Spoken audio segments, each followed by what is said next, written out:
Welcome to Influential Entrepreneurs, bringing you interviews with elite business leaders and experts, sharing tips and strategies for elevating your business to the next level. Here's your host, Mike Saunders.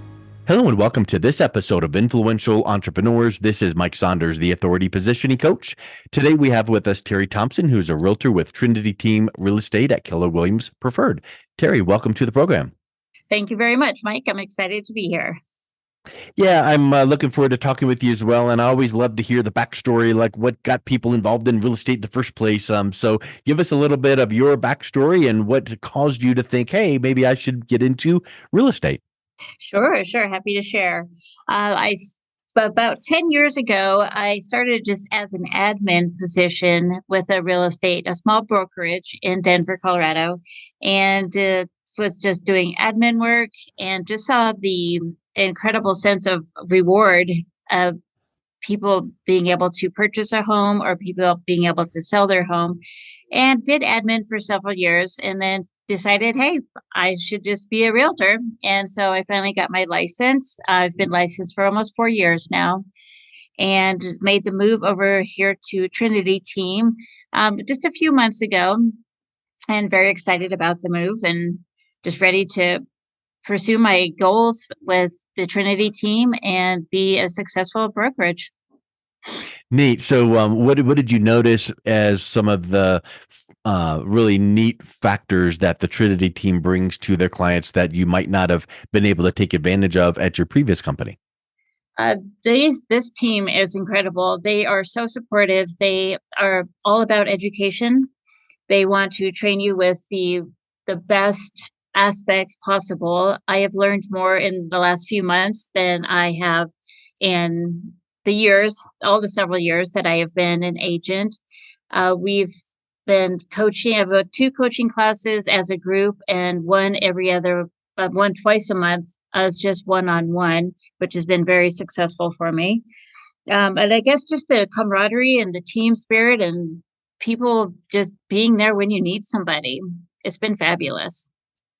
And probably some of those people you're talking about are other agents where that's where the team comes in, right? And Correct. I think a lot of times people are like, are you serious? Like another agent in your office will help you out. Well, aren't they a competitor of yours? And that's the vibe that a true high performing team will always put the team and other people's needs first, because it's really not a competitor and I'm going to help you or I'm not going to help you because you're a competitor. It is, we're part of this team and let's help each other out. And to me, that's a really powerful approach that Trinity Team brings.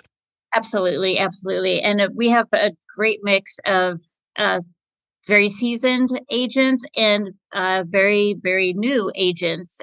So we all just meet in the middle and we're there to help one another. If someone just needs help with showings or if somebody needs help with a contract that's new and not familiar, everybody just works together. It's fantastic. Awesome. So do you, I know in real estate, you can work with buyers, sellers, investors, first-time home buyers. What is your preferred clients, or do you work with everyone, or do you have a specific area that you tend to focus with? I have been working with just a little bit of everything. I have several investors, but that is a very wanted market at the moment, just because everybody, of course, wants to invest. But I have a ton of listings under my belt, lots of buyers. I don't really specify just one particular because I feel like I would just limit myself. So I try to just be a part of all of it. Yeah. Yeah, that's a really good point. I mean, when you can be all things to all people within real estate and have the backing of the team, that allows you to not have to feel like, well, I have to be a full-on expert in every single aspect of it because I've got my team behind me that you can draw from their experience. Right, 100%. So when you're working with, let's just say buyers, are you able then to work with first-time home buyers? Because I know that the market currently, is going to be different than what it was even 6 months ago, and certainly it's going to change in the next 6 months as well. But what are you seeing for like first-time home buyers? What are they going to face in the market? Right now, with the market, there is a huge market shift happening right now. We have gone from very few homes in the inventory, which led to bidding wars like crazy. But now it is slowing somewhat, so there is more price. There are more options for first-time home buyers. But with the prices in Colorado, it is still pretty significant amount of money to be able just to purchase a home, especially in the rural or in the urban areas where a lot of younger homeowners want to buy. But I suggest them getting a lender, talking through finances prior to taking any steps forward. Just Yeah. knowing what you're getting into and knowing what you can afford is key to being able to win in this market in Colorado. Well, and talk a little bit about that with having the right lender partner and being fully prepared, not just some, yeah, I think we can do this. So I know that being pre-qualified is one aspect, but being pre-approved gives you a little bit more solid power. So you as an agent then working with the client, you've got a client that is pre-approved. So talk a little bit about the power that brings when you're working with the offers and getting that accepted. Sure. Well, if this person is ready, if they've done all their due diligence, done their homework, worked with the lenders, got pre-qualified, pre-approved, ready to go, when they find that house, you have to make an offer, and it goes that quick. You can't think about it. You don't want to say, "Well, let's think about it over the weekend." That house will be under contract before you even get a chance to have a contract written. So if everything is ready to go, you're ready to make that move, we pull the trigger and we write the contract and most likely get under contract. There's no waiting in this market right now. You either know what you're getting into and go forward, or you take your time and you lose out, unfortunately. Yeah, you very well may lose out on something that it was like, oh, that was kind of not necessarily our dream house per se, but pretty darn close to our dream house, and we just kind of took a little bit of a misstep. So I think that's a huge piece of advice. Let's think about that from the other side of the equation, the seller. When you're working with sellers, what is one or two ways that you advise them to make sure that their house is fully ready to then be listed for the best possible price? Sure. With sellers, the key is getting the price dialed in. If it is overpriced due to what, I guess, so let me start over. Educating your seller on Yeah. what the price point should be is key. Yeah. If they think because they see the other markets, see other houses going quickly, they think they can get a certain amount for their house and they're very house proud, but it needs to be the market analysis has to be completely dialed in, which I do a extremely detailed market analysis prior to even putting the house on the market. I work with the seller, let them know, look, this house sold for this in your neighborhood, but it has this. It has A, B, and C, where yours has D, E, and F. So if once you get the price point dialed in, get it on the market, you have many offers. If you overprice it, you get buried in the MLS. It will sit there, and it's just worth it to really focus in on your price point with what your house is worth. I think that is, of course, spot on, and that can become hard when you have a seller that goes, "Yeah, but I saw my neighbor a few months ago that got 20,000 more than what they listed it for, so I want to get the most I can get." But isn't it true that the markets tend to shift even month to month to month, so you can't really look back to that, and you need to look at those comparables and go, "This house sold for." Yours is exactly that. Yeah, there's a little tiny nuances, but what do you do when you're working with a seller to help them fully understand that, taking that educational approach? You can't just say, you're wrong, I'm right, do this. We know that. But what are some ways that you are helping them to realize that so that you guys both are on the same page? Sure. We do mostly what I'll do is depending on that month, I do the very current comparative market analysis.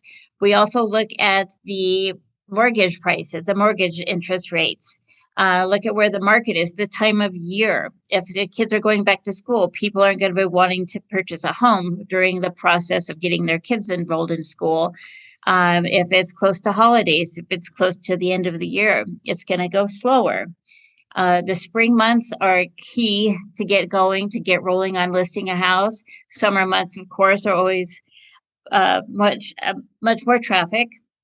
But depending on the year, depending on the mortgage rates, depending on what is available, if there's if there's any what the listings total amount is, if there's inventory, if there's not, there's so many variables. It just depends on what time of year and how aggressive your clients want to be. Yeah. Now, what do you do when someone says, well, hey, we were thinking about, renovating the whatever, bathroom, kitchen, base, whatever. At some point when you have that renovated room that will add value to the house, but then don't you have to take into consideration the time it takes? Then you might miss a window of, being able to list it now and get some activity, and then also the cost. So how do you help your clients realize how to make that decision? 100%. If it's like I said, towards the end of the year, it's not worth it unless you want to just fix it up and then hold off on listing until the spring. It's would not be worth the time and money if you try to do the repairs and then list in, say, December. If you wanted to get everything ready, get everything dialed in and list in the spring of the following year, that would be fantastic. But say if you wanted to spend the money, make sure that it is in line with the value of the homes currently on the market or in that neighborhood. If that adding too much money into your house, you're not going to get that money in return. Yep. It'd have to be a significant change in order to bump up the price as significantly as they would want it to be. But for now, a lot of them, the houses will sell regardless if you do work or not. And isn't there a difference between repairs and renovation? Like renovation is, the kitchen's fine, but I would love to make it way nice. So then that's the question of how much time and how much money, and are you going to recoup that? But repairs, if there's work that needs to be done, that could impact negatively the first impression. So you don't want to have whatever, a water spot on the ceiling where there's sheetrock hanging down. You might want to have that repaired because then that first impression could be impacted negatively, right? Absolutely. With the repairs, it will save you time and money and going under contract and then the contract falling out of contract. If you know there's, say, a sewer line problem, or if there's, like you said, a leak on the ceiling wall or something, a little drywall would go a long way. If you know there is a plumbing issue, rather than just try and fake it until you make it, basically, Yeah. getting under contract and then falling out of contract, it really takes a toll on the placement of your MLS listing. And it also causes people to question, well, why did it go under contract and now it's not under Right. contract? So you lose your place in line 100%. So it's either get Yeah, it that's a done good right point. away. Yeah, get it done right away, take care of it, and then you're fresh on the market. You know that everything is dialed in, and you're going to get a stable offer and go to close. So, what about curb appeal? You hear that a whole lot, and that in my mind that kind of comes under the same idea of how much would it cost you and how much time would it take you to enhance curb appeal. But maybe there's some things that could be done to spruce up curb appeal without taking a lot of money or a lot of time. What are your thoughts on that? Sure, absolutely. With the curb appeal, just planting a couple of flowers, doing pots, so it doesn't take too much time, and you could, just im- im- improve the front of the house is tenfold. You don't want to have a bunch of weeds out there. Cut the yard. Do a fresh coat of paint on the shutters if that's the case. Paint the front door. Just minor things can really improve the sale of your house. Yeah. And talk a little bit about how if from a seller's, we're talking about the sellers at this point, should they be prepared for flexibility? Has the market shifted enough that now maybe they should be considering paying for closing costs, or is the market still strong in that respect for the sellers?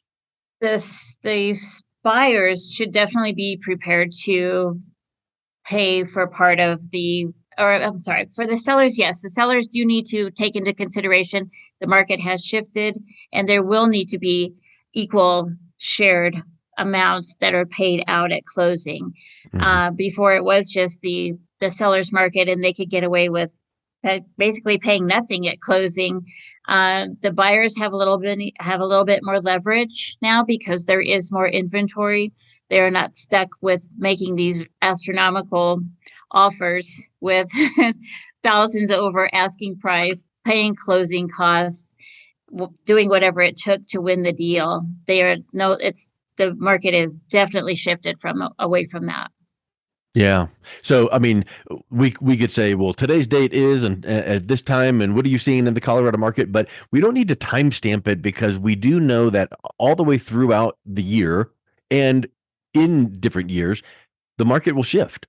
So what are you seeing currently that the market is doing that, has it cooled off so much that now it's dramatically different, or are you seeing something starting to hint at moving that now buyers and sellers should be prepared for? As far as what I can see, there is definitely a lot more inventory, which is helping the buyers aspect. As far as the pricing goes, I do see there's been several homes that have been reduced. As I was referring to with the market analysis, they're still trying to get those offers that were ridiculously overpriced, and now they're having to reduce the pricing. I feel that towards the end of this year, it's definitely going to shift to almost all buyers market, just due to the fact of increased mortgage interest, mortgage rates, inventory. I think buyers are going to have a lot of potential these coming months. Yeah. Well, that it's always neat to see how shifts happen because Yes. on when it's dramatically one side or the other, then it just really makes the markets imbalanced in reality. But I think it's really neat just to see how things sway and bob and weave. And if you got relocated and need to move to another part of the country and you need to sell now, you don't have the luxury of waiting till spring or fall or summer. So you just got to do what you got to do and maximize the moment of what you're in right now. And I think that's really, really huge. So, talk a little bit about how some of the way that you work with your clients on a personal level, professional level, some of the service levels that you provide your clients. What can they expect when they are working with you, Terry? Sure. I believe in upfront and honest from the get go, letting them know, how the market is, what to prepare for, what they can do to prepare themselves for. I feel that there should be somewhat of a connection ahead of time. If you're the right client and versus agent. If there is butting heads from the very beginning, I don't want to be the person that is just going to take over and try to do what you don't want to do. I think a lot of communication is necessary. I really feel that it's instantaneous when it's a good fit. Yeah. And I just educating your client and then them expressing to me what they're looking for, what they want out of my services, and just communication all the way. 100%. I mean, unfortunately, that is a lost art. And when you can communicate well, then it makes you stand head and shoulders above the rest. So I love that. Well, Terry, what is the best way that someone can reach out and connect with you? Phone always is number one to me because who doesn't have our phone with us at Yeah, this date and age? Cell phone number. Do you want me to go ahead and give that information out? sure. That'd be awesome. Okay, sure. Cell phone number is 303-803-4889. And my email address is Terri, Terri, at trinityteamre.com.